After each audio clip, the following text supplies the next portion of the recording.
Le Flash Info avec le centre de stockage de la Manche. Un exercice nucléaire de grande ampleur autour du port militaire de Cherbourg. Il aura lieu les 4 et 5 décembre à l'initiative du service interministériel de la défense et de la protection civile.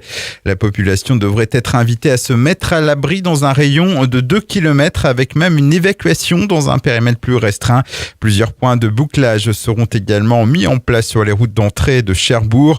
Une réunion publique d'information est prévue le 22 novembre. Après l'incendie de l'atelier menuiserie de l'ESAT de la glacerie la semaine dernière, les experts assurance et amiante ont confirmé ce lundi la nécessité de démolir totalement le bâtiment de 1600 mètres carrés. Selon ces derniers, il n'est plus en état et menace de s'effondrer. Côté investigation, l'enquête se poursuit, même si la piste de l'incendie volontaire demeure privilégiée. Le directeur général de l'ESAT espère une reprise des ateliers d'ici la fin janvier. On rappelle que 70 personnes y travaillent.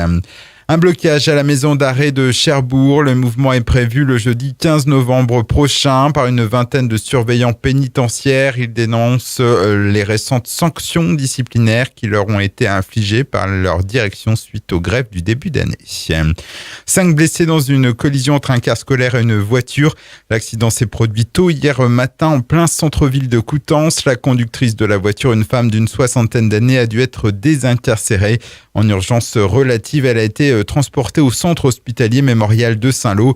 Dans le bus, 4 élèves ont été évacués vers le centre hospitalier de Coutances. Une enquête est ouverte pour déterminer avec précision les circonstances de l'accident.